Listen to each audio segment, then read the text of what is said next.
Well, we welcome you back live again in the International GT Open Championship. We are on to round 7, home race for the series as well. In the penultimate round before we head to the grand finale at Monza, we are going to be racing around this 4.657 kilometre circuit, 14 turns, 8 to the right and 6 to the left, and racing over 70 minutes with a driver change window in between as well. As we pan across this illustrious circuit that opened up on the 10th of September 1991, over 34 years ago, holds the Spanish Grand Prix, also takes pride in place on the International GT Open calendar and has done for many, many, many years. And will continue to do so, that's for sure. Plenty of spectators watching on from the grandstands, enjoying temperatures of 28 degrees out in the air right now. 70% humidity, that hasn't come down a lot since this morning. And the track temperature after some furious racing already in the support series categories, now sitting at 41 degrees. Now, what is this? Robin Rogalski. Hold your horses, not literally, Robin. Now stuck on the road at the moment in the Oregon Team Lamborghini.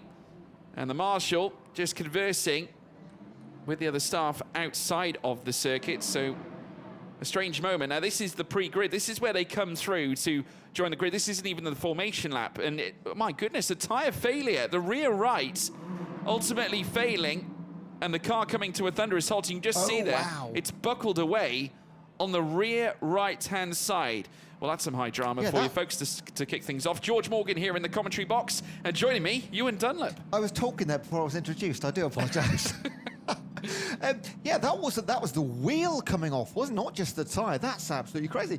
I mean, surely they've put all the nuts on those that rear right. You've got to think, haven't you? But hey, we'll find out very, very shortly for you. But that car is going nowhere soon with only 3 wheels on it. We're going to have a great drone now down the grid, and it is an absolutely packed one. 31 cars, 32 cars. Well, it is maybe 31 now on the grid, and absolutely packed. Some great crowds in the stand as well. We had Josh Ratican in the 27, the Greystone GT, alongside Jaden Kelly taking second spot in this race later on this afternoon. The McLaren 720S on pole position and in the pro class. And then in second place, Max Gertz with the championship leading car of Leventi Ravesh taking second place.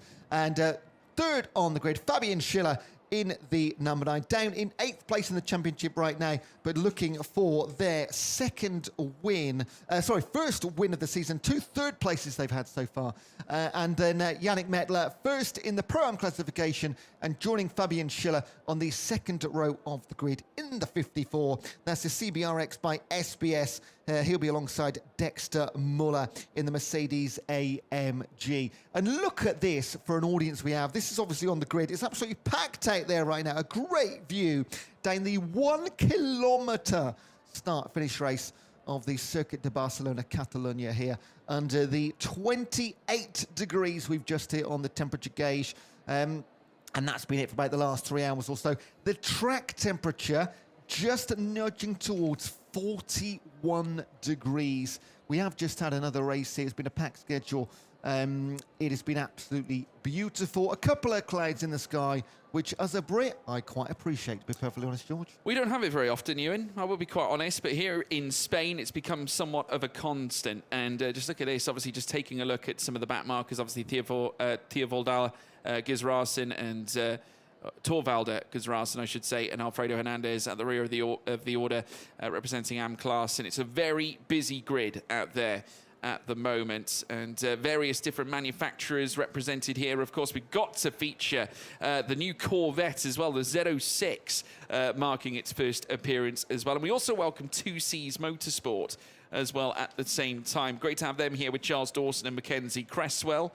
But like I was saying, going back to the Corvette, Z06, obviously the Stellar Motorsport combination, the Canadian pairing of Daniel Ali and Adam Ali all the way from Toronto in Canada. A very exciting car to be added to our rostrum already this season. Of course, Daniel Ali starting 17th on the grid and just in front of Libor Malotta behind Charles Dawson as well. So the 2 new entries that come into the weekend together here on the grid in those 16th and 17th spots. You can see a very busy grid, plenty of people now hustling and bustling between every single car on the rostrum, and we have had several remarkable results in the past here at this circuit as well. We go back to last year, it was a fantastic performance from the likes of Gustav Bergström, Nico Menzel, Vincent Abrol, Nicolo Marinangeli as well, winning in race 1 and race 2 respectfully. But this is all the news. Josh Rattican, what a performance off the back of a stellar qualifying to go pole for the first time in the International GT Open.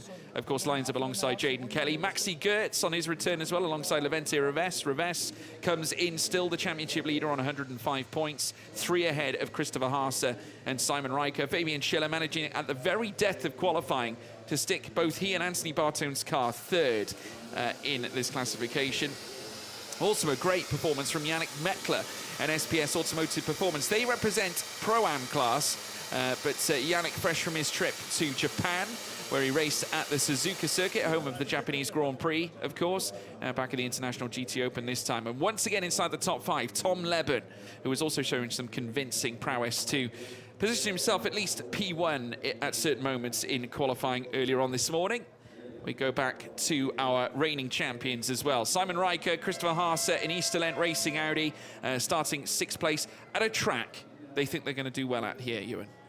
Wouldn't be a surprise whatsoever. And for those that aren't aware, only 3 points the difference between Christopher Haase, Simon Riker and Levente Reves in the number 11. They have dominated those two this season, those two cars, winning 4 of the 8 races in total. In fact, Christopher Haase, Simon Riker, they've only won 1 race, but they have come second 4 times and did take their 6th podium of the season at race 1 at Red Bull Ring last time out, which was a story of punctures that weekend for Reves and Haase and Riker. It really was a thread that ran through the entirety of it, neither winning that. In fact, that win in race 1 at Red Bull Ring, Tommaso Mosca and Carl Bennett, and the other was Dean McDonald and James Kell finally getting their 2nd win of the season after winning the opening race, the opening round back in Portimao. Yeah, as we now take a look back as well at the Ferrari that stands on the grid as well, AF Corsa, who always have strong lineups here in the International GT Open. We also welcome Matt Jelmer Berman from Team Motor Park, was the Dutch driver, starting 12th on the grid, just ahead of Axel Jeffries, who marks a return for the Dragon Racing here this weekend. Back behind the wheel of a Ferrari again, Axel Jeffries, a very fast racer, and of course be hoping for a big one this time alongside Kalila Letlarka. We've got Michele Rugolo, one of the top figureheads in the International GT Open paddock as well. Of course, a former champion over various disciplines. We've seen various former champions come and go. Obviously, we've had in recent years the return of Andrea Montemini, as well as Miguel Ramos at the start of this season, who was lined up along with Mark Sampson in AM class. But due to Miguel not feeling too good in recent times, we don't, of course, have him on the grid at the moment this year. But we do wish him well all the same. A lovely big friend to the GT Open paddock, as we just caught Mark Sansom's car there further back, starting 24th at the moment, and in a big push for the AM Class Championship title. But we have got a stellar grid of 32 lining up.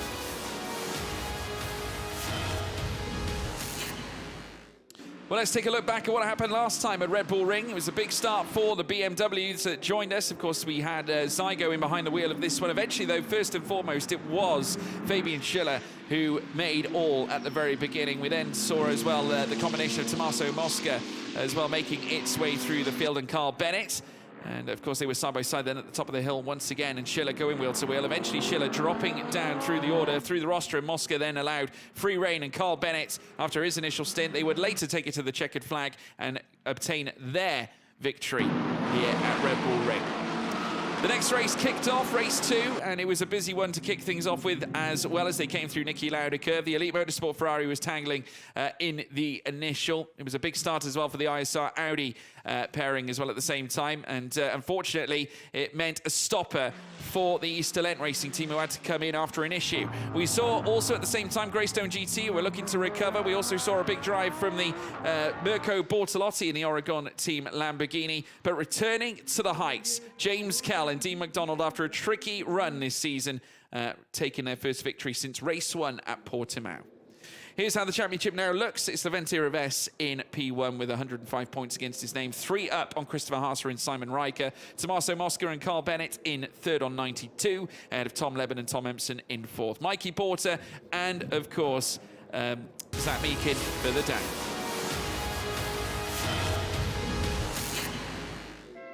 Well, as we get ready for race time, the alarm sounds and the grid has to clear. We now go through the starting grid for this race at Barcelona. Josh Rattigan, for the first time, starts on pole position, having only debuted in GT3 in this championship. Max Gertz will join him on the front row. Fabian Schiller on row 2 alongside Yannick Mettler, the highest Pro-Am in the order. We move down to Tom Leben as well, starting 5th on the grid, ahead of reigning champion Simon Riker and Easterland. Artem Petrov in 7th place, with Aaron Walker starting in P8. Then we move down to the 5th row with James Kell, last time out a race winner, will be alongside fellow McLaren, Optimum Motorsports, Mikey Porter. We then have Carl Bennett in 11th place alongside Yalma Berman from Team Motor Park. P13 then is Axel Jeffries alongside Michele Rugolo, the highest AM placing. Then Christian Korzanowski in the number 5 Olymp Ferrari alongside Charles Dawson in 2C's Motorsport debut this season. Daniel Ali in 17th, Libor Malotta in the ISR Audi alongside him in 18th. Then comes Louis Michael Dorbecker in 19th, Valentin Pierberg in the SPS in 20th. Robin Rogalski in 21st alongside Marcin Jedlinski in the sister Olymp Ferrari 296. Denis Vashek in 23rd alongside Mark Sampson in 24th in the McLaren 720S for Garage 59. Then comes Michael Blanchimont of Santalok alongside Heiko Neumann in 26 for Team Motor Park. Marcelo Ramirez in Pro Class down in 27th alongside Laurent de Meus, who's lined up with Jamie Stanley this weekend. Johannes Zelger in 29th, who'll be joined by Babini, with Amir Naran starting 30th on the grid. Torvalda Gizrasen starting in 31st place, I should say, 2nd place going as well to Alfredo Hernandez for BDR Grupo Prom. We are now in the midst of the formation lap, and of course, ever so important to get the tyres up to necessary temperature. Levente Ravesh on 105 points leads the way by 3. There's only 2 teams that currently sit beyond a century of points at the moment, and it is Motor Park and, of course, Easterland Audi. But you've got Tommaso Mosca and Carl Bennett knocking on the door, especially after a very successful Austrian round, Ewan. Yeah, looking forward to this one. Just making sure as well, yes, the number 19 did get back onto the grid of Robin Rogalski somehow. So they've replaced that wheel and they are making their way around, which is pretty impressive. To get it back to the pits, because they're... Oh, no, I'm absolutely wrong. Wrong Oregon. I can see the number 19 in the pits now, just being taken off the back of a trailer. Yeah, so the number 19 did not make it back on. Will they be allowed to start that from the pit so they can get it right there very, very quickly? Well, I can see a very animated Jerry Canavicio, obviously just reverberating and having discussions here with the Oregon driver. And it looks like they might get to start at the end of the pit lane. So there is an opportunity for them to start the race. Talk about timely. Yeah, I must say it is timely. The Oregon Lamborghini now trailing down through towards the pit entry. So I'd imagine they will have to start from the pit lane. So there we have it. The 28 apparently be giving respect the starting grid correction. So there we have it. That's the 28 car there. Has someone tightened those nuts on the rear right? Let's hope so. Did someone double check? Let's hope so. But regardless, all our attention now is pointed forward at Josh Rattigan and Maxi Gertz. I'm just looking at the end of the pits now, and indeed, I believe the Oregon Lamborghini is at the end of the pit lane, so hopefully we will see them in action here this afternoon. Timo Renfkeil there in the garage for Motor Park, as we now watch the 31 of the 32 runners now make their way in the latter sector, and a lot of tense viewpoints from the garages as well. Josh Rattigan and Gertz, though, will be line astern, making their way through the final corners, with the safety car still continuing in front of them here at Barcelona, our first race of GT Sports home weekend. And we're on the penultimate round of this championship. Monza up next before we bring the checkered flag down on 2025. 3 races to go, and the Elite Ferrari coming into the pits as well. So my goodness, that's the Elite Ferrari. Tom Leben having to come into the box as well, so more drama as the lights go green, and it's pedal to the metal, and it's go, go, go, go, go. Great start for Josh Radkin. Maxi Gertz maybe slightly slow away. We got Yannick Meckler trying to creep in as well, as now Maxi Gertz tries to cut off the approach of Fabian Schiller. Radkin, though, heading into turn one, leading the way. A nudge there into the sister Oregon car as well, coming into contact with the Greystone GT McLaren. The sister Greystone, that is, not our race leader. That's James Kell at the wheel there, but the 63 forced to try and just find the grip. Artem Petrov doing very well to manage it as they come through the first sector, and it will be as well Simon Riker on the attack as they make their way through turn 4. Still wheel to wheel elsewhere. We can see there the BMW as well, the 500 making its way through of Denis Vacek as they now sprint down through towards Seat Corner. Again, a little trip into the gravel. That looks like it might have been the red and white, the Aaron Walker car, I believe that is, as well as they come through in towards Verth Curve and then take the uphill climb through towards Kamsa Corner. There you can see James Kell there just dipping into the gravel as well. He has got Carl Bennett for company in the AF Corsa Ferrari, with then further back then comes Mikey Porter, Artem Petrov, and then, of course, Aaron Walker, who I mentioned before, who took that little bit of a decline into the gravel coming out of turn 4, but has recovered brilliantly as they come down in towards the Care Bend at turn 10. James Kell getting a very good start. We've got to move up the inside now here from Axel Jeffries up the inside of the 42 of Daniel Ali in their first start this weekend, and it will be Axel Jeffries moving up into 12th place. Absolute disaster for Tom Leben and Tom Emson. They're still in the pits right now. They came in on the formation lap, but fourth place in the championship, just 1 point away from third. They were absolutely contenders, and this could throw it completely out the window. Oh, and another, talk about out the window, the 188. That's Mark Sampson, who has come to a grinding halt through the final sector. And of course, remember, in competition for the AM title and the Vimana by Get Speed. Now that's Amir Naran, if I'm not mistaken, who has taken a little bit of a twist as well on the opening lap. High drama here at the start of the International GT Open here at Barcelona. And it continues once again as we watch them make their way through the first sector. Robin Rogalski has actually inherited the places that those drivers have lost, so it's not all doom and gloom for the second Oregon car. Yeah, just checking, they're still in the pits as well, the number 17, so that could potentially be, well, might not be race over, but in terms of the championship, massive points lost. Don't forget, the round in Monza is a double points round, so after this, just 2 races remaining, but massive points up for grabs in the last round of the championship. So this is what happened to Mark Sampson. In fact, it was the Vimana by Get Speed that actually spun, and it actually led to Mark Sampson in caught unawares, had nowhere to go by and large, and ended up off onto the gravel and found himself around as well as he rejoined. This was another moment. That's Torvalder Gizrazen, who has actually come in close quarter with Alfredo Hernandez, I believe, the BDR Grupo Prom. And we've got yellow flag still raised at turn 4 as well. That's the 86 on our track map. That's Torvalder Gizrazen, the replay we just saw. So obviously still stranded there, and the safety car has been deployed, Ewan. I mean, to be fair, there's going to be 5 cars here that are going to be absolutely delighted, because 5 of them are, if we look on our track map, which you can't see here, but there's 5 cars that have been in incidents on the opening lap of this race. They will now get a chance to catch up with the back of the pack. It's good news for Robin Rogalski, who obviously started from the pit lane after they had to get that wheel changed on the car.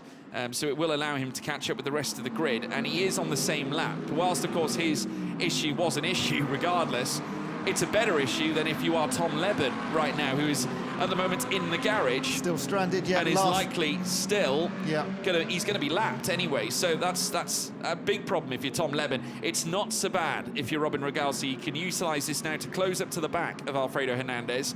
He's 8.4 seconds away from him right now, so he will close up to the back of him. So that's some good news if you're Robin Rogalski, as now they take the first sector. Josh Radkin still leading the way at the moment. Jaden Kelly will be swapping in later on. We'll have to see how the dynamic's going to work with those two. The 2Cs Motorsport car in its debut weekend, of course, in the Mercedes. Great to see, obviously, the 2Cs Motorsport team joining us here this weekend. Charles Dawson, Mackenzie Cresswell behind the wheel. Charles Dawson taking the initial stint. Of course, the AM Cup in GT4 European Series is where Charles Dawson competed in 2023, 2024, took part in the GT4 Winter Series, winning the title with 4 wins and 14 podiums and 3 poles. And that was in Pro-Am class, just to say. And British GT, GT4, third in that one as well with 1 victory. GT4 European Series then later on that year Pro-Am with 2 wins in class. And has taken wins also in other disciplines as well, including British GT, GT3, winning in GT3 class as well in that series as well, with 2 wins and 3 podiums. So he's had his own fair share of, should we say, grand catalogues of results. As Charles Dawson, looking to carry it through here to the International GT Open.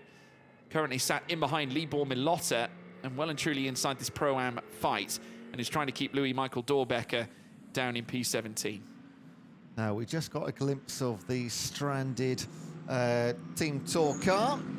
Still at turn number 4, which we can not see. Oh, it's moving again. The track is moving. I think that's on the back of a lorry, potentially. Oh, no, it's going. No, it is going. Fantastic. Yeah, coming through turn 5. But that car's been lapped now, hasn't it? Well, I mean, by and large, yes. I mean, it's obviously had a lap put on it, so it is going to have to try and recover. Unfortunately, that does put Torvaldur Gisrasen in a bit of a difficult spot now, because it means that not only have they got to get past every car to unlap themselves, they then also have to then try and move through the field in order to obtain points, which is really going to be pretty next to impossible, I think, at this stage. Tom Leben also in a similar sticky wicket. I'm not sure what's happening with that Elite Motorsport car, but it was very, very strange. At the same time, all of a sudden seeing it come into the pits under the formation lap. So we'll have to find out from Tom Leben as to what happened with that one. But obviously not ideal at all for the pro combination of Tom Leben and Tom Emson, who have had a stellar season. Obviously appreciate that they still have work to do if they want to close up and really land a blow on this overall championship. But, you know, they've made such steps over the course of this season. Since the victory at Hungaroring, of course, that was the major chapter in this season for them, winning in race 1.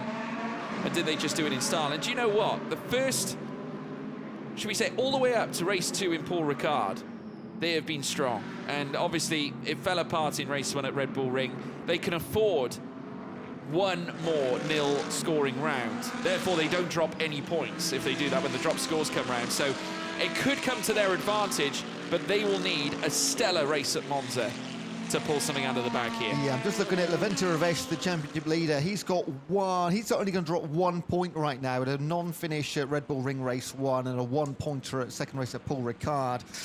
Christoph Asa, Simon Reich, they're probably in the most precarious position when it comes to drop points. They're going to drop. No, they've had 2 non-finishes. So, I mean, it's not going to damage Tom Leben and Tom Emson too much because they've been so good. So, yeah, you're right. There's no point. I'm assuming it's going to be no points here. There might not be. But they're not going to lose as much ground as others might around them. So, yeah, it might not affect the championship as much as we think. But it's not a good start to their racing weekend. Well, we've got the safety car coming in this lap, so we will eventually be going green once again, and it will be Josh Ratican taking them through.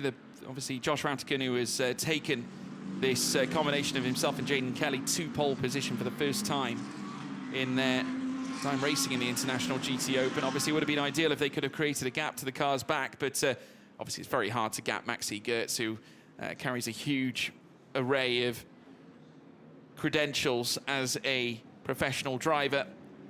And we'll be looking for a big getaway here as well. Former DTM champion back in 2021. And, of course, Blancpain Sprint champion back in 2014. GT Masters champion in 2012. Also a Formula BMW champion if you want to go all the way back to 2003. So Maxi Gertz has got plenty of credentials against his name. And is going to be looking to take the fight to Josh Ratican in the initial to tee up a decent stint for Levente Ravesh as now they come around the final corner out of turn 14, and now as they barrel down towards the lights once more, they're going to go ahead and put pedal to the metal for the second time in this race now, and it will be Josh Ratican away. Currently nursing a 0.3 of a second gap to Maxi Gertz. Then comes Fabian Schiller. Yannick Mettler already out of the box now. Comes James Kell under pressure from Carl Bennett, who's going to have a look around the outside. And this team combination of Carl Bennett and Tommaso Mosca coming off the back of a stellar victory at Red Bull Ring. Not quite able to unlock the door as they now all come through, all in a line through turns 1 and 2 and then in towards turn 3. Rattigan, Gert, Schiller, Mettler leading Pro-Am class at the moment, ahead of James Kell, and then comes Carl Bennett. Another look up the inside of James Kell. You do think that Ferrari is hunting for a potential overtake. Can't quite make it happen just yet. Dorbecker has lost a place now to Michele Rugolo, who now moves up. Another look in there from Carl Bennett as they come down in towards turn 5 and back on the power again. And Schiller looks like the main danger to Maxi Goetz right now in an Oregon car, currently in the midst of a fight as now Mikey Porter comes under fire from Artem Petrov. What I find remarkable is we've had 2 race starts now and the top 4 hasn't changed at all. It is still Rattigan, Götz, Schiller and Mettler, exactly as we started. Really, really rare to see. James Kell inheriting the 5th place, of course, of Tom Leben moving out. And I did just see the car number 19, which is the Oregon Rogalski, was again stopped on track, but it's now got movement. So maybe something wrong with the tracker now after the right rear wheel having a wobbly. Got an update as well. Petrov losing out to Hjalmar Berman. So it was actually Berman who got the move done on Petrov. So that's 9th place for Berman. Still obviously P2 in Pro-Am class as well. So Hjalmar Berman representing Team Motorpark Mercedes. And now only half a second away from Mikey Porter, so that's going to envelop. There is Berman, just in behind the McLaren 720S that's chasing after Simon Riker right now. They sprint down through towards turn 1. 58 minutes and 56 to go, still a long way left here in this race. As Daniel Alley as well goes and pursues after Christian Korzanowski. James Kell once again being pursued by Carl Bennett. Bennett has thrown that Ferrari in several times already, just hasn't quite been able to make it stick. Yeah, plenty of action happening throughout the entire track, of course. I'm going to keep my eye on car number 19, Rogalski, now, because the pro driver starting from the back effectively. All he's got in front of him now is pure AM and Pro-Am car, so I'm sure he's going to have quite a lot of fun getting himself back into position where they started this race. Now, they didn't qualify particularly well. It was around about in the low 20s, but yeah, I'm going to keep my eye on 19. Yeah, well, it's anybody's race still.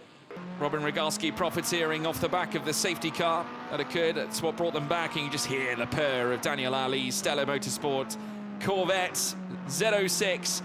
Christian Korzanowski getting slightly bent out of shape as well as he made his way uphill. And, of course, leading the AM class at the moment, we'll be handing over to Stanislav Jedlinski, who hasn't had a lot of track time as of late because they had an air intake issue in that Ferrari by Olymp. And they weren't able to solve it through free practice, so it really put Stanislav Jedlinski on the back foot.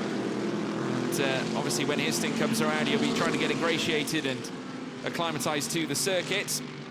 As now Yannick Mettler makes his way around, and it's a 10-second time penalty going the way of Mark Sampson. Now, I wonder whether that was because of the spin of Theovold Gisrasen, whether maybe there was an initial touch. We didn't get to see it from that angle, but I wonder if Mark Sampson was responsible for him spinning a 10-second time penalty for causing a collision to car 77 as well, which is Alfredo Hernandez, as now we see a big gaggle of cars making their way down through towards turn 1. Now Axel Jeffries is involved in this. He's trying to chase after Aaron Walker, taking the long way around, and the young man from Herefordshire in the UK managing to defend brilliantly against Jeffries as they come through turn 3.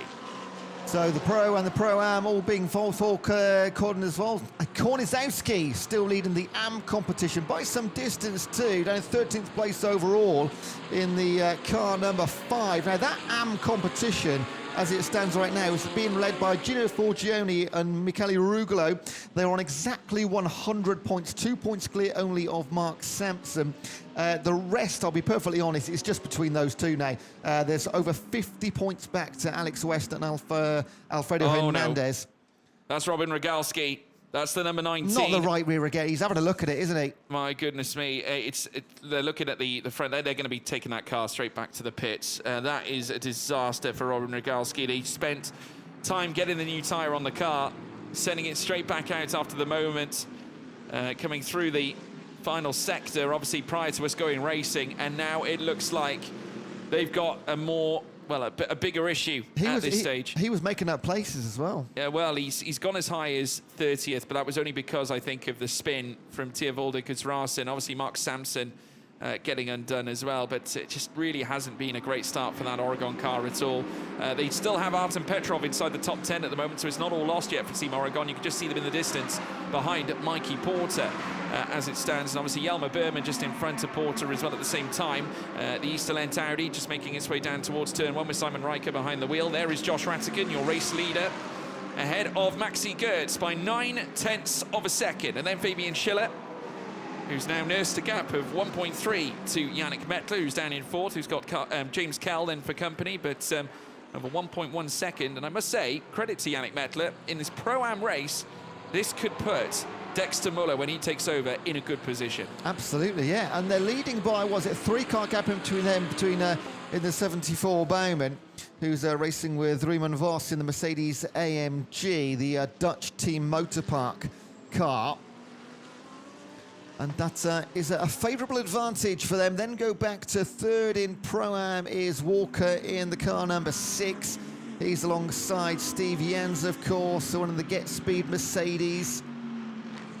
Just to bring you up to speed too, or give you a heads up, 42 minutes remaining is when we will see the driver changeover start. So just over 12 minutes away, and that will last for 12 minutes. So between 42 and 28, 40 minutes, sorry, 42 and 28. That is the driver changeover window, but we are nowhere near that quite yet, but no loss of action in the first 20 minutes of this race so far. Yeah, if you're wondering why there's yellow flags being waved as well at turn 11 and turn 12, they do have the recovery car on track now here to obviously look after the stricken number 19 of Robin Rogalski. So they are seeing to that right now. So eventually that will be cleared up and they can go back to full green flags at turns 11 and turns 12. So the drivers have been asked to respect the rules in that portion of circuit, understandably. It's a matter of safety at the end of the day, as they get to work in removing Robin Rogalski's car. There you can see Simon Riker. Big weekend here for the Easterlent Audi team. It was a tough one at their home race weekend at Red Bull Ring. They didn't actually score any points in race 2, and arguably a weekend where they could have flourished, in fact, as we now watch as the Laurent de Meus Ferrari AF Corsa now goes wheel to wheel. We've also got Mark Sampson trying to bully his way past Alfredo Hernandez. That's in a battle over AM positions. But not for AM podiums, because at the moment, Michele Rugolo, who's currently sat AM P3, is down in 19th place, considerably higher at the moment, as we're now seeing once again another look from Laurent de Meus as he tries to get past Johannes Zelger. This is a Pro-Am on Pro-Am battle, and down the inside here now, this time from Laurent de Meus in order to move his way up, but obviously Johannes Zelger refusing to give way at all. Jamie Stanley will be jumping in that Ferrari in place of Laurent de Meus when the time comes. Of course, that driver change period opening up, as Ewan so rightly said, around the 40th minute. 10 minutes to go until that driver change window opens up, as now once again Laurent de Meus has another look, this time on the BDR Grupo Prom. In fact, it looks like Alfredo Hernandez might have got the move done on Laurent de Meus, and he has done. So there we have it. A change up already over 26 position, just as I was looking to see as to how much time we had left until that driver change period. 10 minutes to be precise. We've got 52 to go here in this race, as Rattigan now takes them down through towards turn 1. Maxi Goertz 1.2 seconds back. Fabian Schiller 6/10 away. Also still a very close quarter battle between the top 3 in this classification. Yannick Mettler now dropping back 1.7 now away from Fabian Schiller as it stands, and Goertz only shows signs of growing the gap at the moment between himself and Schiller right now. He just had a little look inside the AF Corsa garage. Just caught sight of Tommaso Mosca getting ready for his stint, and of course a race winner last time at Red Bull Ring.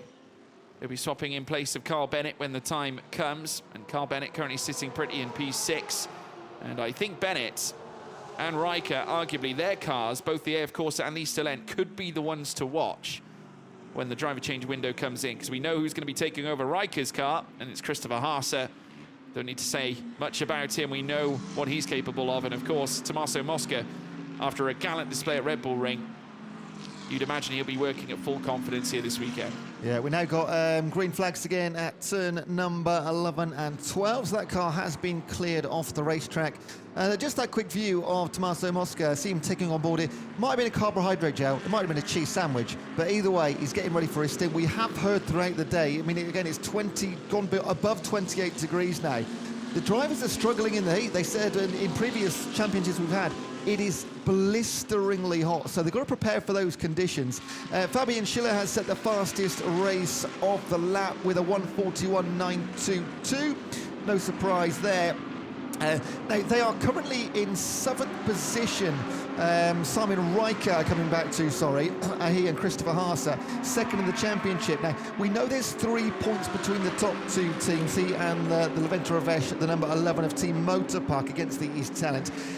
It's not just 3 points, though. I'm just doing the maths here. I think the lead has changed hands 5 times so far this season between those 2 cars. And as it stands right now, it would change again. Yeah. No, it certainly will do. Very fine margins and one decent result going their way. Obviously, there being Christopher Haase and Simon Riker. It could end race 1 here at Barcelona. The new championship leaders going into race 2 tomorrow. But, of course, it's going to come down to Maxi Goetz and Levente Revesh to stop that from happening. As Josh Rattigan comes up through Verth Curve again this time. He's grown the gap to 1.6 on Maxi Goetz. And he's gone purple in the first sector here as Josh Rattigan. And I cannot believe the impressive performances we're seeing from these young drivers. As now we ride on board here this time with Michele Rugolo, who's currently sat P3 in the AM classification, obviously chasing after Louis Michael Dorbecker over overall P18 as they rise uphill and then later take the fast right-hander at Campsa Corner, rather than descend downwards in towards the Lakea Bend once again. Of course, like we said, staunch histories in this championship. Have been champions in the past, dating all the way back to Gian Marino Bruni and Federico Leo. It's back in 2012, of course. Not won the overall teams championship since then. We'll still have to wait potentially a little bit longer, but got to give credit to Tommaso Mosca and Carl Bennett. They're still very much in this championship. They have every chance. Coming into this round, 92 points. Which converts to 13 points, the gap between Mosca, Carl Bennett and Levente Revesh and Christopher Haase. As now we watch as they once again look to take turn 1. And watching the fight unfold again with the 28 of Louis Michael Dorbecker. Michele Rugolo. Currently sat down, waiting for his chance to strike in P19. Obviously not a points position overall, but for Michele Rugolo, just clearing some track space, and the gap now nearly advancing to 2 seconds now between Josh Rattigan and Maxi Goetz. And obviously the one half of the GT4 European champions from last season, Rattigan and, remember, Tom Leben, who was no longer in this race now. Obviously Leben's car seemingly retired out of the race at Elite Motorsports, which is really sad to see, seeing as they came into the weekend starting 5th on the grid for this particular race, and we won't get to see them fighting with Josh Rattigan and the Greystone GT McLaren. But again, a fantastic advert for young drivers coming into the International GT Open, and that trend is only continuing as we speak. Yeah, Josh Rattigan and Jaden Kelly, you mentioned how impressive their start to their campaign has been, and when we say that, as you've mentioned already, this is only their 3rd race. They did both races at Red Bull Ring round 5, and that is where they entered the competition. They got a 4th place and a 3rd place last time out at Red Bull Ring. And let's just jump ahead and say, if things stand like this and they get a win and or podium, whatever it might be, that would actually, to reinforce the impact they've had, that would move them up to 10th in the championship. And they've only done 3 races. It's remarkable. And it'll be their first win in GT3 class as well, and GT3 racing as a whole. And they're lapping really strongly at the moment. Josh Rattigan doing a wonderful job. Currently 1.8 against Maxi Goetz at the moment, though Goetz did put in a personal best on the last lap. It was quicker than Josh Rattigan's. But at the moment, it is Rattigan with the fastest lap of the race. And it looks like it's going to remain that way for now. It was a 1:41.592 on lap 11, which was the lap before last. As now we watch as Simon Riker with a great opportunity to help Easterland, his team. Of course, team boss Peter Riker, Simon's father, ever the supportive parent. Of course, Simon's father and has dedicated a lot of time to the International GT Open Championship, and Easterland certainly making waves, not just on the calendar but also back at home in Austria as well, where they do the big car presentations with grand supporters that obviously applaud the team when they come to visit, and they're becoming somewhat local heroes over in their part of the world in Austria, which is wonderful to see. And also, you know, being champions over the last 2 years has really made an outright difference, and we'll wait and see what they can muster now when the driver change window opens up in just over 3 minutes' time. And it will be the turn of Christopher Haase to take over the wheel. Hernandez has got past Zelga, just to say, so Alfredo Hernandez now inside the top 25. Johannes Zelga dropping down to 26th place now, and once again reunited with Laurent de Meus. And really impressed to see James Kell. They started on the grid in 9th position, and they've moved up to 5th place overall. They're the only PE team outside the top 4 that have moved positions. The top 4 again still absolutely static from the way this grid started. So yeah, as you mentioned, George, driver changeover opening in 2.5 minutes. Remind us who's got what penalties to serve. Well, we have Not obviously penalties, the handicaps that they will be undertaking. The biggest one, obviously, 15 seconds going Mark Sampson's way, which obviously is going to be tricky for them to manage. Michele Rugolo, Gino Forgione have also got 15 seconds going their way. 10 seconds for Dee McDonald and James Kell. 10 seconds for being a new entry for Stella Motorsports, Daniel Ali and Adam Ali. 10 seconds for, of course, is Carl Bennett and Tommaso Mosca after the win last time at Paul Ricard. And we've got 10 seconds also going to Heiko Neumann, Lucas Dunner. Of course, Lucas Dunner not here this weekend. Heiko Neumann joined by Matteo Cairoli for this weekend as well. We also have 2Cs Motorsport also issued with their own handicap as well. Charles Dawson, Mackenzie Cresswell, and the same for Tom Levin and Tom Emerson, but obviously they're not going to be racing to serve it. 5 seconds also going to Louis-Michael Dorbecker, as well as Amari Bondwell, as well as part of BDR Grupo Prom. Amari Bondwell's team, of course, former driver of Oregon team Lamborghini, as well in the International GT Open. So that's your collective, your grand collective. Who hasn't got a handicap? Well, no, there's plenty. You know, listen, this is what happens. This is the beauty of GT3 racing. It really does offer some close competition between various drivers across multiple different disciplines across the grid, many of them also competing in other championships far and wide, also coming in from different championships, whether it be from GT3, single-seater, maybe even LMP3, LMP2, but all converging here in sports car racing, and this is where you really see who is the very best. And at the moment, I must say, Josh Rattigan really putting on a display. And, you know, obviously, there's many factory teams out there that are looking for young drivers to mould as to future factory representatives. You never know. Josh Rattigan could yet fit the bill. Tom Levin could yet fit the bill. I mean, we had Tom Fleming, of course, alongside Marvin Kirchhofer back at Hockenheimring, and they both went ahead to not only take victory in race 1, but also blanket the weekend and victory in both races. And even Marvin Kirchhofer said when we were getting into the weekend, Tom Fleming, who was new to GT3 racing at the time, having had a crash course of it through Ferrari Challenge and also getting involved in GT World Challenge, you know, taking victories and certainly going at the speed he has and growing in the realms of sports car racing. It won't be long before he gets snapped up as well, maybe even by McLaren in the not too distant future. So watch this space, everybody. The International GT Open playing its part in boosting the legacies of various young talents coming into the series as we speak. As now we take a look at the should we say the Corvette that's making its way around the circuit at the moment, the Z06 GT3. And the driver change is now on. So will we see? I think it's unlikely, depending on what, no matter what the tactics were, Josh Rattigan is racing so well and so quickly with the fastest lap of the race. You would think that he might stay out a little bit longer. There's the 222. That is the car, the 2Cs Motorsport, Charles Dawson and Mackenzie Cresswell. They are the first team in. There's loads coming in now. 26 is coming in. The Santaloc racing car of Blanchimont and Pavarud. Who's this one? Dominic Baumann and Valentin Pierberg. Oh, there's an absolute load of them. 79's in. That's the Tsunami Racing of Zelga and Babini.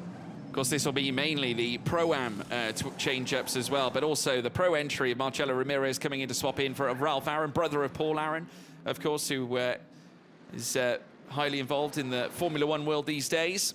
Marcus Pavrud and Michael Blanchimont also changing things up at Santaloc Racing. Fabio Babini, of course, former Le Mans driver.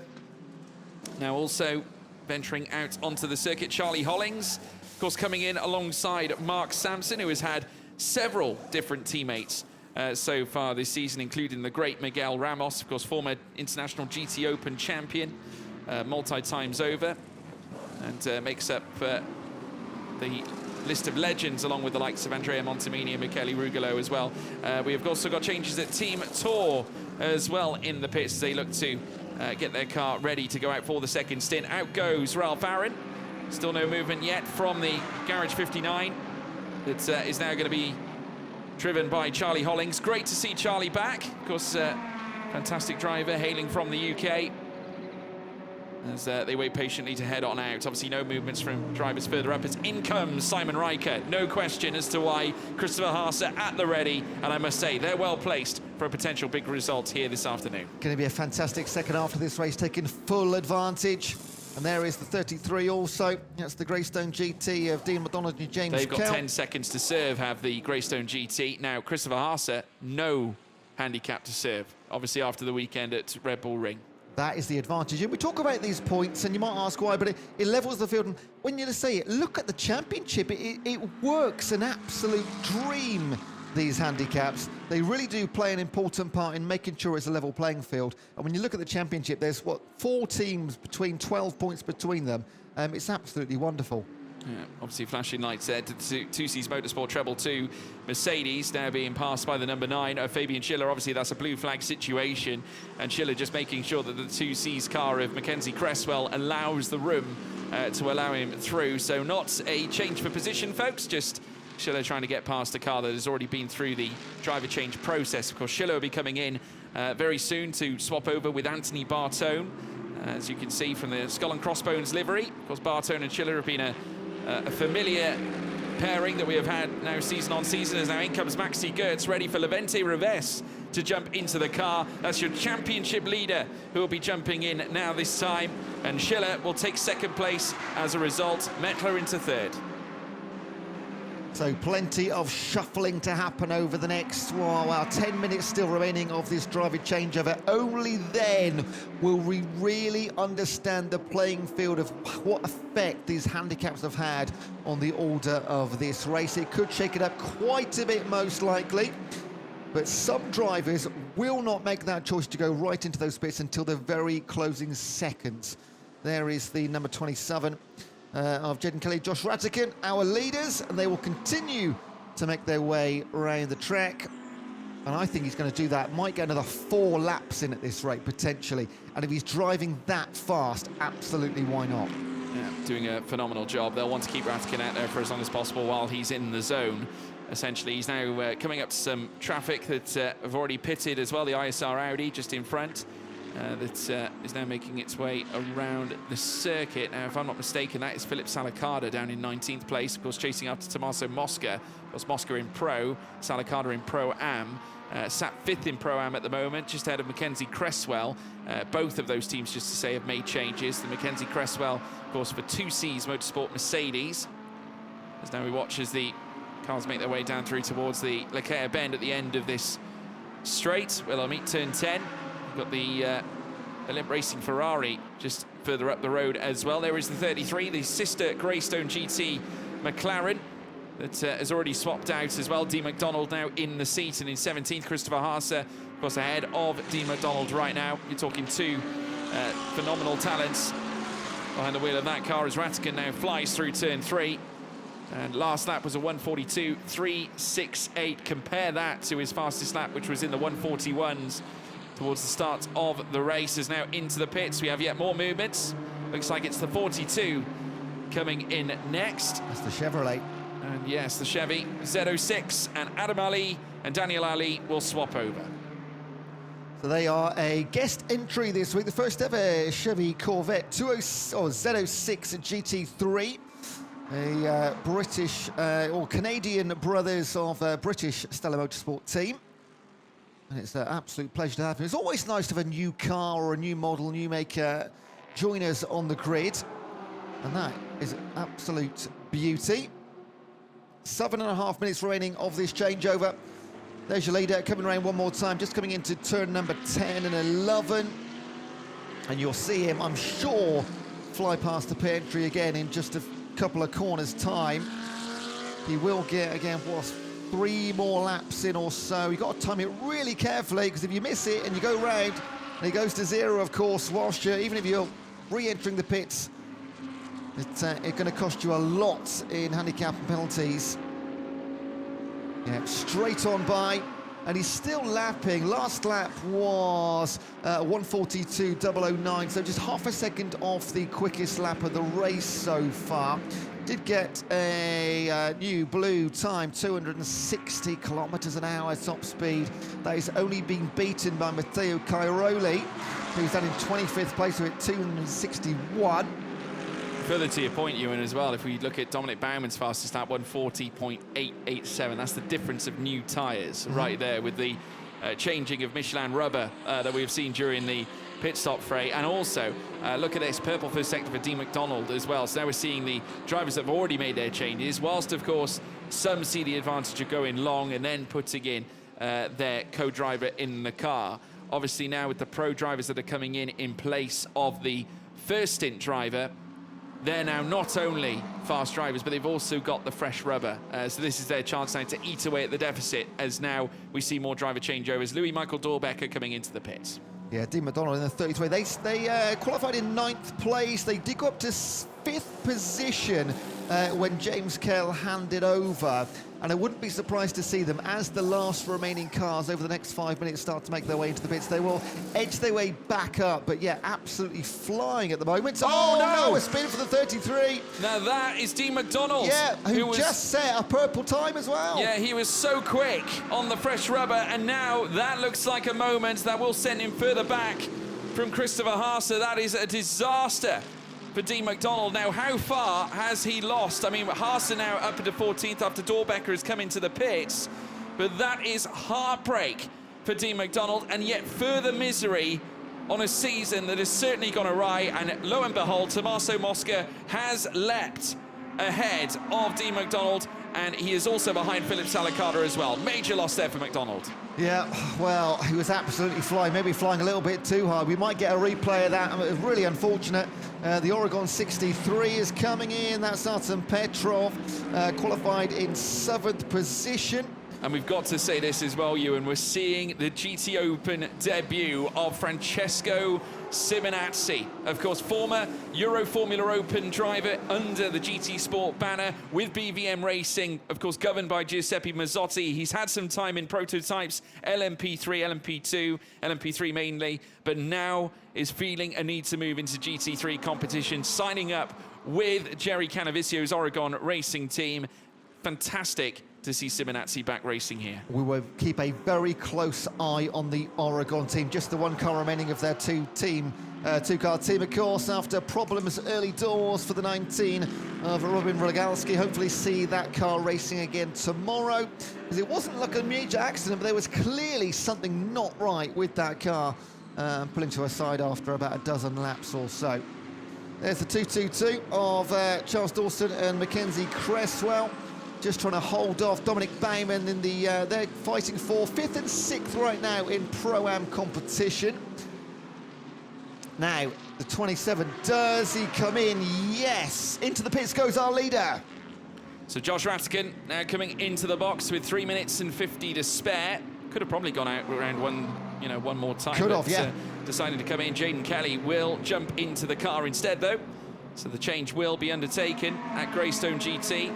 Now, obviously, this pairing has got to fly the flag for the team now, because obviously Dean McDonald, after the spin, that's going to set him back quite some margin. He's currently behind Philip Salicata, trying to chase down after the ISR Audi, but he's 2.3 seconds back. Anthony Bartone stepping in place of Fabian Schiller as well. No handicap there for the Get Speed Mercedes that will be making their way back out onto the circuit. Could yet be a potential contender for the race come the end. It's still Yannick Mettler, though, who's carrying on at the moment. Obviously has the room to go out for that additional lap. So certainly no concerns. Jelmer Berman doing the same. So's Aaron Walker. Axel Jeffries doing the same thing as well. So's Christian Korzanowski, no surprise. And Denis Vacek, as well as Michele Rugolo. So we're now seeing the leaders potentially converge. Levente Reves actually very well placed here at the moment. Currently sat in P12. but is the highest of the pro drivers, if I'm mistaken. Of course, Jaden Kelly and Anthony Bartone and Zach Meekin have yet to go out onto the track. Could be the case. Levente Ravesh could be well placed to take the overall pro lead.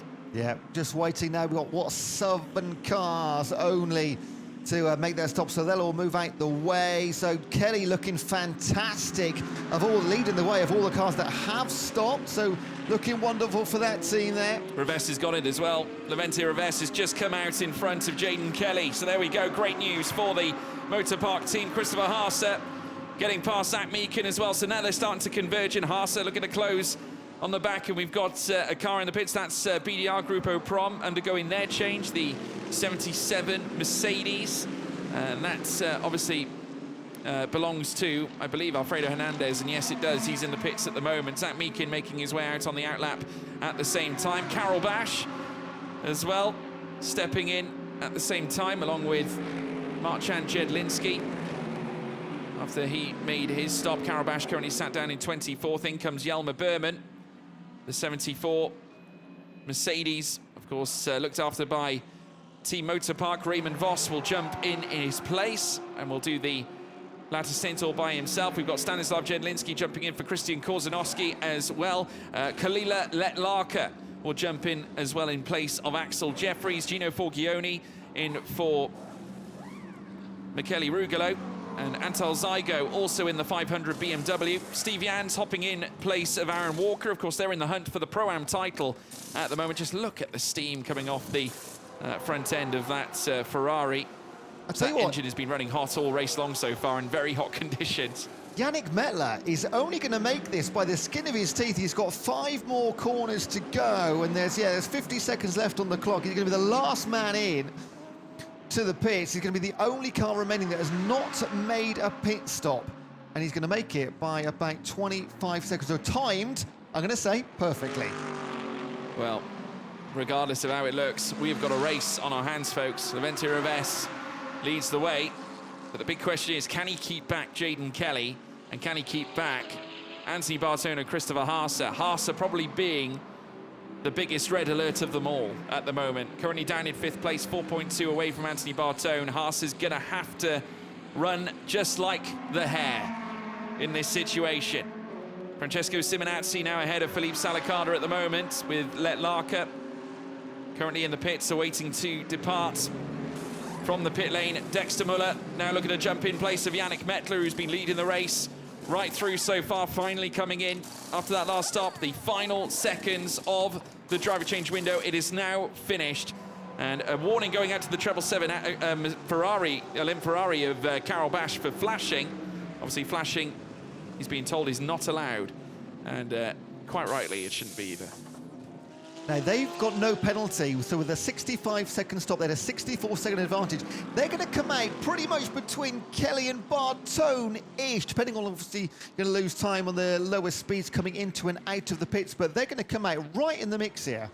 Yeah, well, here comes Levente Ravesh, who will be you believe, your on-track race leader. That depends on really where Dexter Muller is at the moment. He's just leaving the pits now. And we'll see where he comes out. There he is. It looks like, nope, Levente Ravesh will take the lead on track.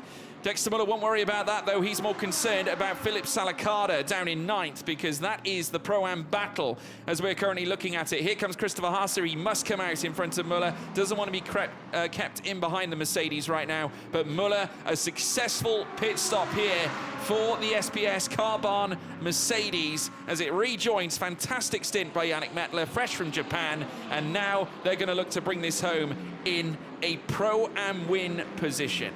So the story of those changeovers, the changes at the top.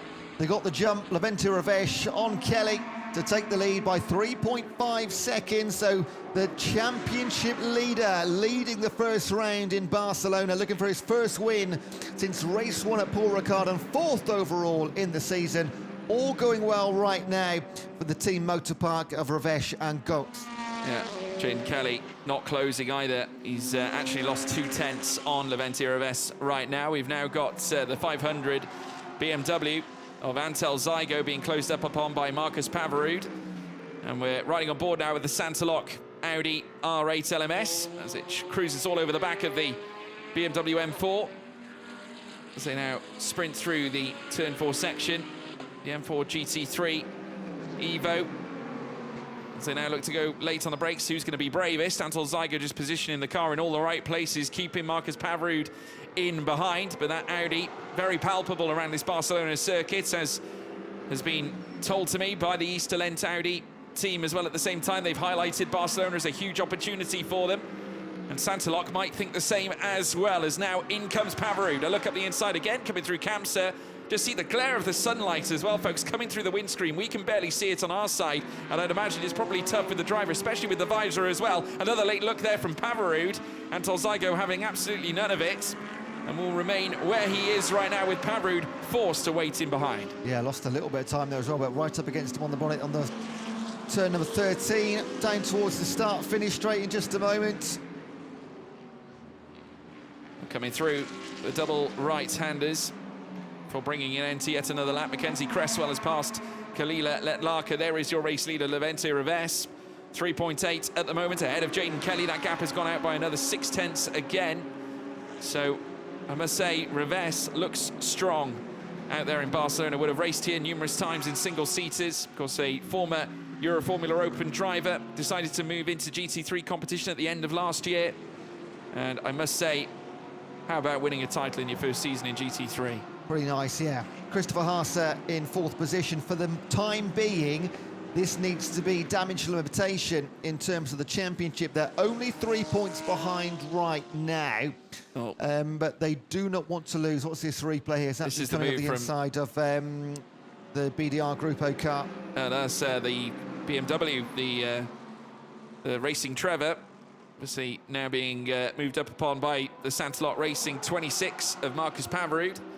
So Racing Trevor's Anton Zygo just departing there. Obviously not necessarily a class battle, because Marcus Pavrud part of Pro-Am and Anton Zygo Am class, but all the same, it's now P16 in the hands of Marcus Pavrud. Just look at Christopher Haase, though, closing up to the back of Anthony Bartone. In terms of lap distance here, Ewan, last lap was a 1:41.4 for Haase. It was a 1:42.1 from Bartone. So, you know, don't need me to tell you what the gap was there. 0.7 of a second difference over a lap between Bartone and Haase in Haase's favour. But the fastest lap of the race now is the SPS Automotive Peerberg Dominic Baumann Mercedes car. That is a 1:40.449. We're right on the track now of the fastest lap from qualifying. Oh, what was the lap from qualifying? 1:39.8.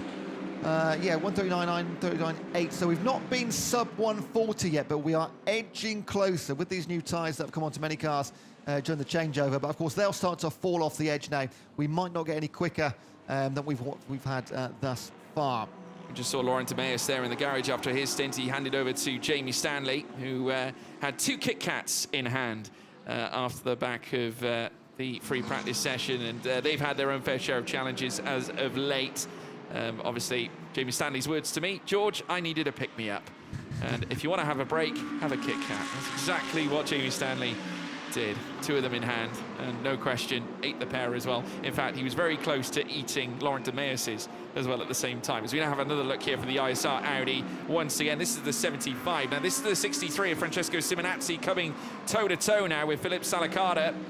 So Simonazzi's going to get a lesson here in GT3 racing, of course, moving across from the realms of single-seater and also prototypes at the same time. Just because of the nature that Simonazzi is so tall, he struggled to fit in the prototype machine, so decided to opt for a switch to GT3.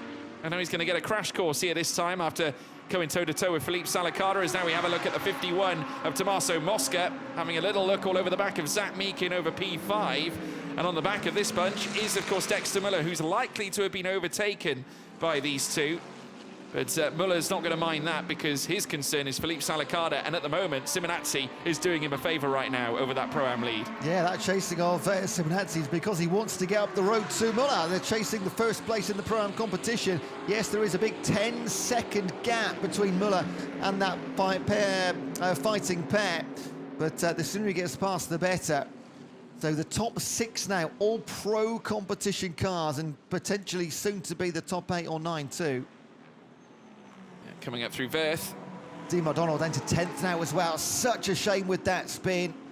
They fought from 9th to 5th and now behind where they started the race from about 45 minutes ago. What you've got to think is that they should be really where Haase is, yes. If you look at it on paper, because that's exactly pretty much where they were sort of addressing, which is a shame, obviously, because this is a pairing that we outlined potentially for the championship this year, especially after what we saw in Portimao. Race 1, they couldn't get off to a better start with a sensational victory such as that. But things from the Spa 500, which, if you remember, Ewan, they should have won, but they had that electrical failure. They were leading by, what, 15 seconds into the first driver changeover? Without any and doubt. It never got going again. Disaster. Absolute disaster. Disaster is the correct word. As we now watch as Simonazzi makes his way through the final corner, and again being chased by Philippe Salakada.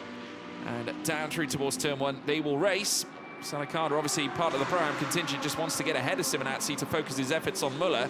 Simonazzi is dragging himself closer to the back of Muller, though. It's at now 8.8. Remember, it was beyond 9 not too long ago. So there is an argument here that the Oregon car is getting closer to the back of Dexter Muller.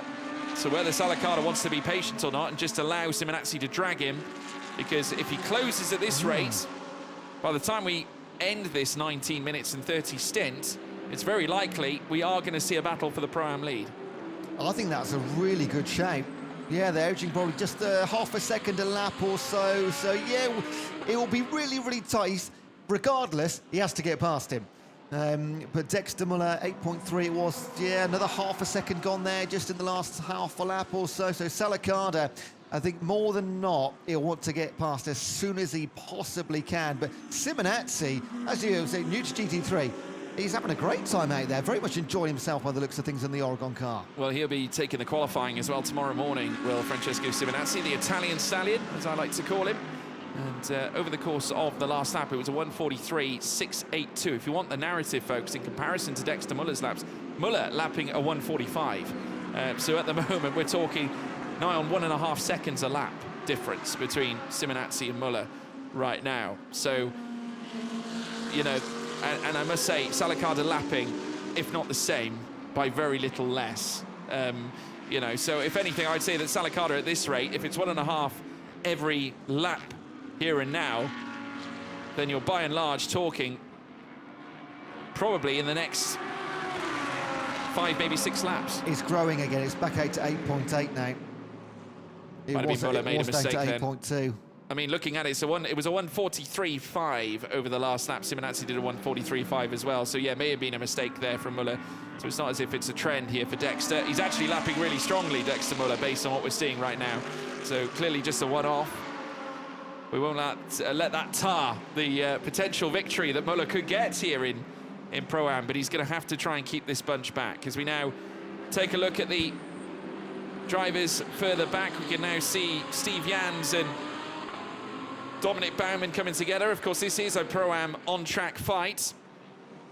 Steve Jans taking over from Aaron Walker, who did the initial stint so far. This is a battle over P3 in Pro-Am class.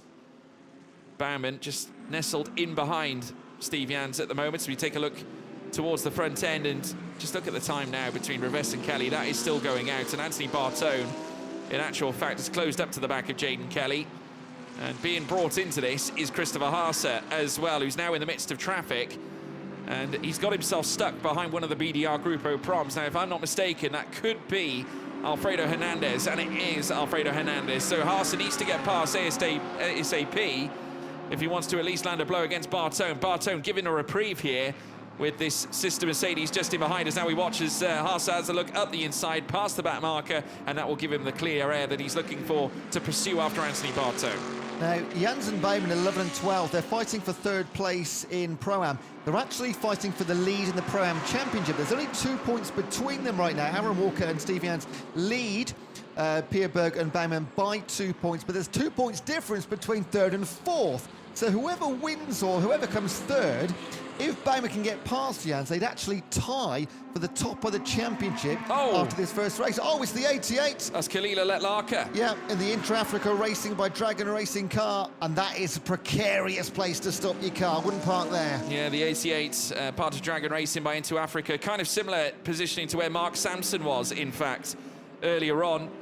almost a carbon copy of Amir Narani. I must say, credit to him for putting the anchors on when he did, because if he carried on rolling backwards, that could have ended far worse than what it did. So well done, Kalila Letlarka, for that. Yellow flags at turn 12 as a result. That's coming into the final two corners off the back of the run out of Lakea, which we're now seeing Jaden Kelly coming through right now and being closely pursued by Anthony Bartone as well. Haase now creeping into this podium fight. And Reves, 5.7 seconds clear at the moment of Jaden Kelly as it stands lapping in the 142s. And can I just say this, Laventia Reves lapping faster than Christopher Haase is based on the last lap, and also faster than Anthony Bartone. So that's the reference point that he will ideally want to follow. Jaden Kelly currently lapping in the 43s. Kelly was faster than Laventia Reves over that last lap, but it was only by 0.02 of a second. This race now is all about this race for second, third and fourth. So Reves is away, 5.5 seconds. That's been growing for the last 4 or 5 laps or so. Just to point out, if it did stay like this and Jaden Kelly came home in second place, their first 4 races in GT3 for Rattigan and Kelly, they'd be 4th, 3rd, 2nd. Tomorrow, potentially, they could do the full order. But it's looking pretty hard right now with Bartone and Haase chasing hard, the much more experienced racers in this format. The next 15 minutes is going to be pretty special. I mean, I wouldn't want to have Christopher Haase breathing down my neck if I'm honest with you. I mean, he is an absolutely phenomenal driver, and his CV speaks for itself, folks. Of course, Easterlen come into this as reigning champions. They've won championships in the last 2 seasons of competing in the International GT Open. Haase, of course, featuring in the Drivers' Championship second in 2023, but he is a Nürburgring SP9 2012 and 2014 winner, a Blancpain GT 2012 champion, an FIA GT3 European champion, and also a GT Masters champion.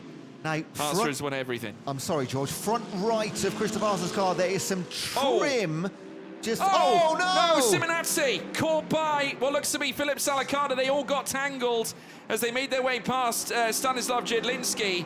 And that is an unfortunate moment there for Francesco Simonazzi in his first start in the International GT Open for Oregon Team Lamborghini.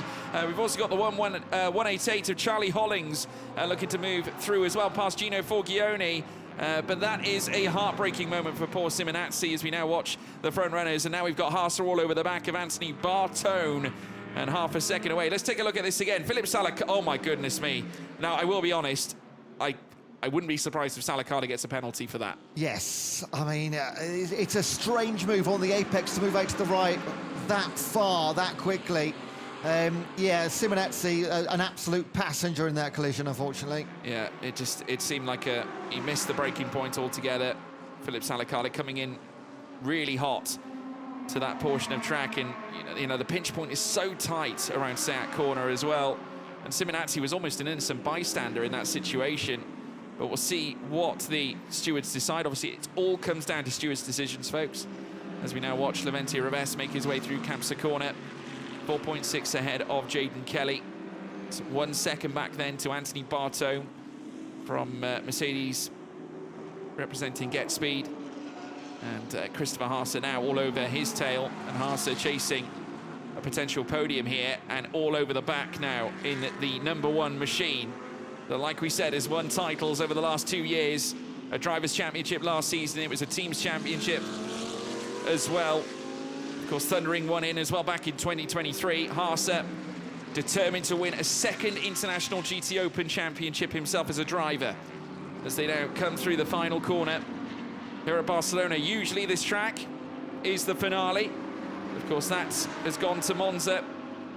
But we will return to Barcelona as a finale in the not too distant future when we go racing in 2026 as we now fly down through towards turn 1 again. Haase with another look at the inside on Anthony Bartone. 1.1 now is the gap between Bartone and Jaden Kelly. Bartone, in my view, Ewan, more concerned about defending against Haase than he is attacking Jaden Kelly right now, because that gap is only going outwards, and we know how good that Bartone is at defending. He defended like a lion back at Red Bull Ring. He needs to do the same again. I was just looking at the last lap times as you said that. Now, Jaden Kelly did pick up almost a full second on Laventia Reves, but I think that, oh, here's a car 42, that's the 5-second penalty out of track limits.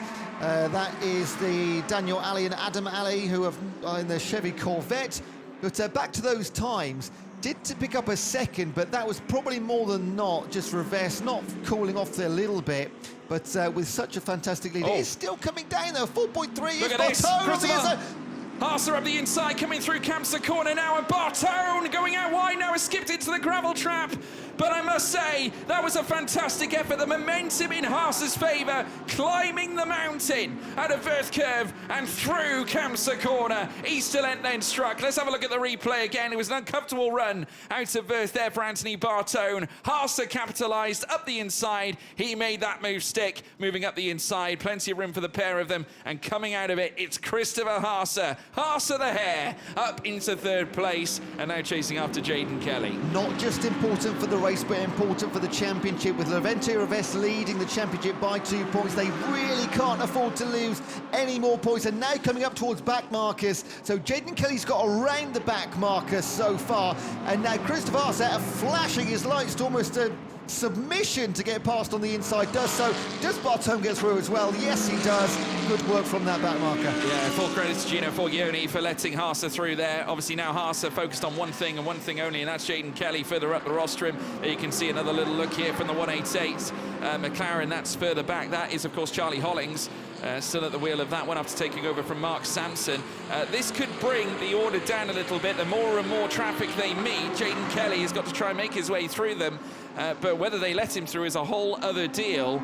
And whilst they are stuck behind this traffic, it will allow Haase to catch up with Jaden Kelly far quicker here at this point. And I do wonder, where is Levente Revesz in all of this? He's 3.3 seconds up the road in the number 11, and he's currently sat in behind the 108 of Amir Naran in the Vimana by get speed. So Levente Revesz has just got through two current back markers. That is why his lead was 4.5. It's going down to 3.3, but he's now got a 2-car buffer between him and Jaden Kelly.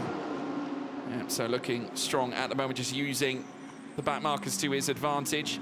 Another little look this time, the 75, Philippe Salacada, team managers for car 9, to be reporting to race control immediately. That's Anthony Bartone, just to say, everybody.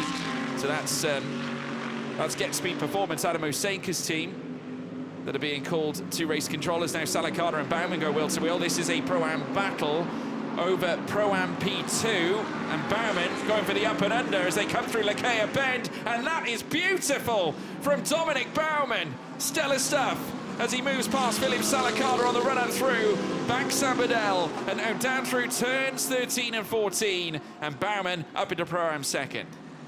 And again, that is huge for the championship. Need all the points they can, and that now means by Baumann overtaking Jans right there, that now means they are tied for the Pro-Am Classification Championship with Walker and Jans. And just look at this as well, Jaden Kelly. I mentioned this, folks, the moment when they would catch up with the back marker traffic, it will close the gap for P2, and it has done. Haase now right on the rear of Jaden Kelly. We've got a fight for second overall. And further up the road, you can just see Levente Revesz making his way down through towards Verth Curve once more this time. Haase now, could he go for the move at the same location where he caught Bartone unawares? Yes, he almost certainly will. Haase, undeniable, at Kamsa corner, and Easterlent Audi on the move. I'm running out of adjectives for this man, as now Jaden Kelly almost gets a better run coming out of Kamsa, but Haase doing enough to maintain the place. But who goes latest on the brakes? Jaden Kelly will. The little bit of contact made as they rub side by side, front end on the Greystone GT on the front right. They're going to go wheel to wheel up through towards turn 11, coming through Bank Samadell, curtsying now in towards turn 12 and 13. Around they go, but Haase unstoppable and remains in second place. That is utterly brilliant. We talked about adverts for motorsport. That right there was an advert for GT3. Just brilliant. Christopher Haase showing his class, showing his experience. Jaden Kelly, still wonderful to be in third place. He would have wanted second, but Christopher Haase, does he now go after Levente Revesz? Of course he does. These are the top two in the championship, top two in the race. I'm very keen to see how the lap times fare in the closing stages of this one. We've got 6 minutes to go. Of course, I think Haase is going to need something to go his way, but the number 11 has got clean air in front of him. Levente Revesz hasn't got a back marker in sight. The next one up the road is Antol Zygo in the Racing Trevor 500, the BMW M4 GT3. So Revesz at the moment has still got 2 lapped cars behind him, and you can just see Haase furiously trying to flash the lights against Amir Naran at the moment just so he can be allowed through. And just look at this, Jaden Kelly very nearly meeting the front end of Bartone's Mercedes. This is just the back markers playing havoc here, but it's all good fun for us watching on. So Fabian Bartone all over the back of Jaden Kelly. Cadley now with the back marker in front. Christopher Haase's got through. He's got some clean air. 5.6 seconds, surely going to be too much to catch Levente Reves. But let's keep our eyes on those behind. Third place on the podium, still all to play for.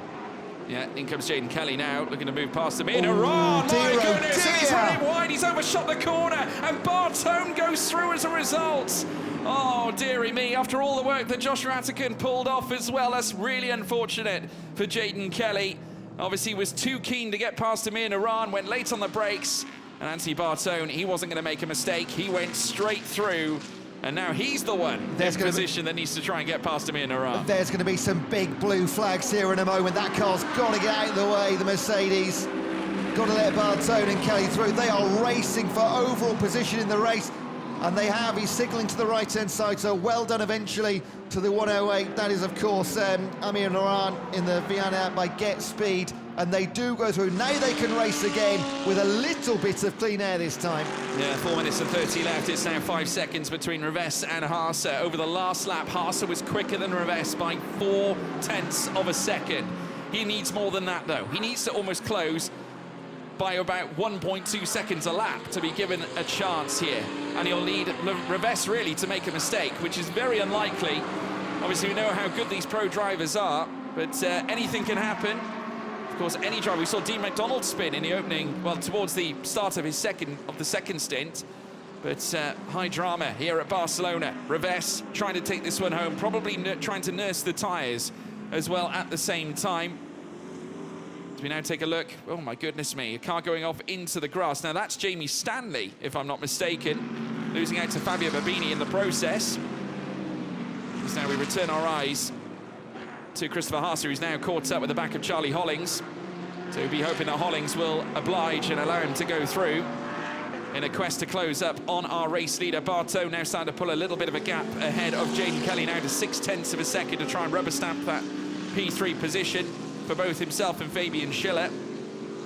But it's been a very enthralling race, and we've got a magical 3 minutes remaining in this race. Not forgetting, of course, the final lap, where Reves will be hoping to bring it home and bring yet another victory. And just look at that, with Haase trying to get past Charlie Hollings, a gap now 6 seconds for that race lead. So it looks like the race is all done. We talked to the last half an hour about sort of damage limitation for Christopher Haase and Simon Riker. That's exactly what they've done to an absolute T. They were down in 4th, 5th place. They're going to reduce that to just 1 position and 3 points. So if things stand, it will be a 6-point lead with 2 races to go for Levente Reves. 1 more round at Barcelona tomorrow. Then, of course, the double points race at Monza. It is all going to come down to the Italian race. Yeah, we could have a BMW winner in AM class as well at the moment. Antal Zygo still in control of P22 overall, but also 17.9 clear of Charlie Hollings right now. So AM class is pretty much done and dusted here at this point in time. But 2 minutes left, and Reves will be hoping to mark win number 4 in his column here as he makes his way down through towards Leclerc. Ben Haase in the distance, 5.5 seconds. The gap flitted out to 6, but that was all due to the mere fact that Haase was trying to get past back markers. Reves had to do the same, and it's still 5.2 as it stands. It's going to be very tense leading through to the checkered flag. Now, Salicade getting past Jans for 10th overall and 3rd in Pro-Am actually means that's significant, because that means that Dominic Baumann and Valentin Pierberg will now lead on their own the Pro-Am Championship by 1 point. If Jans can get back into 4th place, they'd be tied. So significant moments here that look insignificant on the Pro-Am Championship. 4th and 5th in on the road. Oh, this is Jaden Kelly. So, no, not Jaden Kelly, sorry. This is actually Dean McDonald getting overtaken by Dominic Baumann. So Baumann moving past into 8th place now. Dean McDonald dropping down to 9th. So we're now watching as Levente Reves on the final lap, making his way through turn 4. And later through towards turn 5 as well, as he descends down into the drop before shooing the car through this next left-hander before reaching Verth. It's been a stellar performance, Ewan. It has been absolutely wonderful. Yeah, from start to finish. They started on front row, of course, behind the 27 of the Greystone GT, Kelly and Ratikin, and got the jump on the driver changeover, moved from second into first, and from that point have never looked back. Not at all. Laventia Revesz will be absolutely thrilled with this performance. Having come away from Red Bull Ring, the results were not perfect at all. The last win celebrated back at Paul Ricard, and after a really difficult race 2 at that same circuit, things went slightly awry. But now, when he needs it most, the win column will be notched with yet another numeral this time around. No longer 3 but 4, as now Laventia Revesz, from the nation of Hungary, hungry for his first GT3 championship in his first competitive GT3 season. Laventia Revesz, a winner once again in the International GT Open. And Maxi Goertz absolutely thrilled after his opening stint, teeing up the opportunity to bring it home under the checkered flag to victory. Christopher Haase into second as well, a grand recovery from Austria for them as well, with Anthony Bartone back on the overall podium alongside Fabian Schiller. Jaden Kelly home in 4th as well.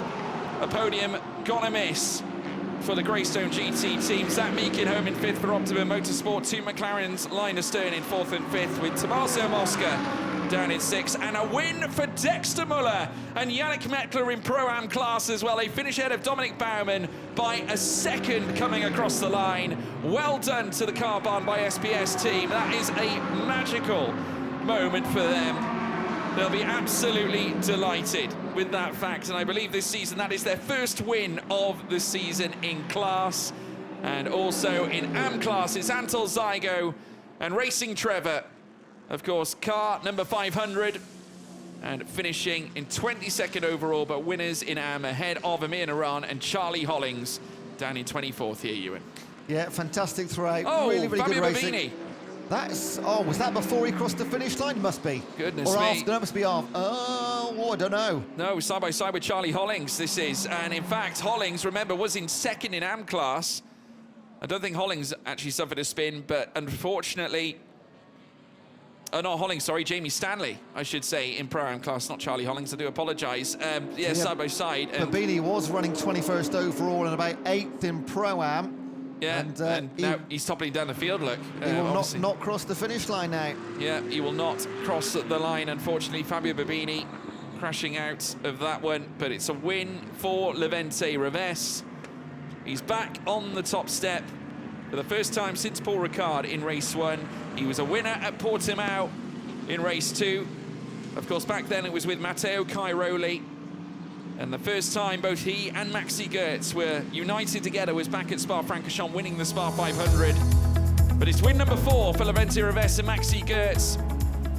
Well, for Laventia Revesz himself anyway, it's win number 4, ahead of Simon Riker and Christopher Haase in 2nd, Anthony Bartone and Fabian Schiller in 3rd place, Jaden Kelly, Josh Rantican in 4th, Mikey Porter and Zach Meakin in 5th, Carl Bennett and Tommaso Mosca in 6th, ahead of new Pro-Am winners Dexter Muller and Yannick Mettler in 7th, Pierberg and Baumann in 8th, McDonald and Keller after a bad day at the office in 9th spot as well. Then comes Salakada as well further back. Jans and Walker in 11th place too, and then comes Simonazzi and Petrov, Dawson, Cresswell in their first start under 2Cs in 13th, Blanchimont and Pavrud in 14th, ahead of Ramirez and Aaron in 15th. The two Alis in 16th with Jadlinski and Bash in 17th place. Heiko Neumann, Matteo Cairoli in 18th place. And further back, we can look at Anton Zygo and Vasek in 21st. Zalga Babini 22nd. Amir Naran in 23rd. Then comes Sansom Hollings. Then Jeffries at Larker. Berman and Voss. Borgioni and Rugolo, Alfredo Hernandez, and Jadlinski, Korzanowski, Goodmanson and Gizrasen, and then Rogalski and Testa, who were, of course, out of the race. And then, of course, we lost Tom Leben early on, right at the very start. But this is the moment that matters most for Laventia Revesz. A winner once again, and absolutely delighted. This is a major step towards winning a pro title, an overall championship, a championship crown that he can be proud of for the first time in GT3 racing in his first year of GT3, and a big smile on the face of team boss Timo Rumpfkarl, Christopher Haase, a breath of exasperation. I think feels perhaps they could have got a little bit more out of that race, and for good reason. They had the pace there, Ewan. It was just getting through that lap traffic. Quite clearly, the car and the drivers were absolutely on it, but like you mentioned, the back markers played a massive part of that race, and that's racing. That's absolutely fine. It goes that way. Sometimes it goes your way, sometimes it doesn't. But Christopher Haase on fire in his stint there in the second half of that race. But Levente Reves did everything they needed to do in the first half and held on.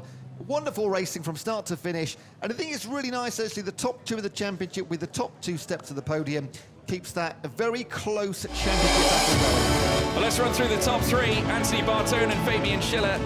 They come away with third. Brilliant drive from Bartone. Once again, Schiller's start obviously making a huge impact. Second place for Christopher Haase and Simon Riker. Riker having a great first stint. Haase, of course, ever so fast, but wasn't fast enough to topple Levente Reves, who brought the car home after a fantastic beginning from Maxi Goertz at the start of the race. And they're going to be standing by with Alfredo Filipponi. And we are with the winners, Maxi Goertz, Levi Reves. Maybe start with Levi first. That's the perfect result at this stage of the season. Yeah, it was a super nice feeling now. Yeah, the pit stop was super good, and then yeah, the pace was amazing. Thanks a lot to Motopark for this amazing car, and yeah, it was super good. Max, a very tight race from the start to the finish. How you saw it? Yeah, so my start was actually good, and also after restart, I was following the McLaren, and I could get a lead gap to Fabi behind. And then I was thinking about to change our strategy a bit, and we tried the undercut, which worked super well for us. We knew that if we come out of the box with fresh tires, we having a chance to overtake them on track, and this is what we did. So in the end, super happy. Execution was really well done today from the team. Car was great to drive. Very important points, maximum we could get today, and we come back tomorrow. Well done, guys. See you tomorrow, and now enjoy the moment. Thank you.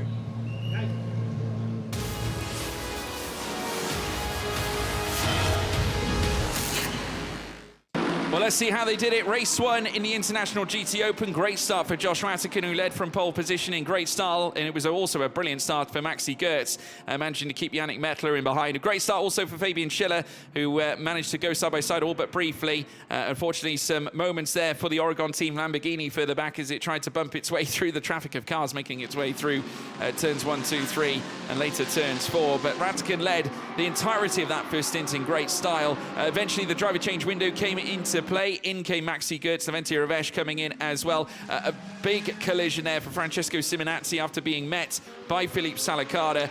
Christopher Haase was also in for Easterlent Audi, provided us with some dazzling moves coming up through Verth and in towards Kamsa Corner. This one, for example, on number 9 of Anthony Bartone, creeping through up the inside. And of course, we saw him do it again on Jaden Kelly later on as well in the deeper echelons of the race. Of course, that left him then free to try and challenge further up the rostrum, trying to hunt down after Levente Reves. We saw a big moment also for Jaden Kelly again, just getting himself a little bit mixed up with the back marker Amir Naran, allowing Anthony Bartone to move up the inside and into third. But it was a fantastic drive from Levente Reves and also Maxi Goertz. 4th win this season for Levente Reves, getting closer and closer to that championship crown. And we can have a look at the championship standings here and now, folks, and get some confirmations. And it will be 120 points for Levente Reves. 6 points clear of Christopher Haase and Simon Riker at this stage. Tommaso Mosca and Carl Bennett in third as well, 23 points away. Then Tom Empson and Tom Leben, no points scored today after the issue they faced. Didn't even start the race, folks, with Anthony Bartone down in 5th. Maxi Goertz in 6th off the back of that win, ahead of Mikey Porter, or level with Mikey Porter on 82. But by and large, this is getting more and more into what looks to be a 2-horse race right now. And I must say, looking at this on paper, it looks like it's going to be fought out between Team Motorpark and Easterlent Racing. It's a German-Austrian battle here, Ewan. Yes, it's the way the thing started, and they are the 2 favourites coming into the weekend. And I think it's great sometimes when underdogs win, but also when the best of the best win and compete against each other at the top. That is equally as exciting. That's what we've had from today. Christopher Haase, Simon Riker behind now by 6 points in the championship to Levente Revesh. And we're shortly going to see them coming onto the podium. Here we are. And this could be a huge deal for Motorpark as a team as well in their quest to become champions in the International GT Open for the first time in their history. Obviously, Reves and Gertz taking the top step, and the representative from Team Motorpark standing tall. But we've still got plenty of racing left as we listen to the national anthem.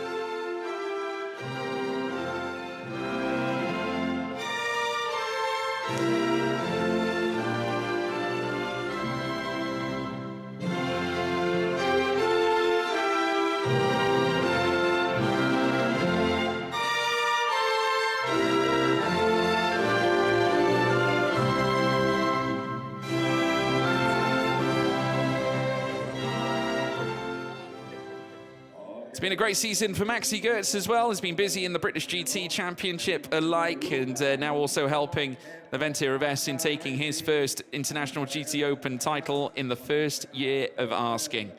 Huge opportunities here for the young Hungarian, and you've got to give him credit. Moving in from single-seaters, getting well attuned to a GT3 car.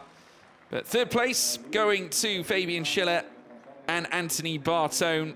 They'll be thrilled with that performance, obviously. Big prizes going their way, with second place in the pocket of Easterlent Audi.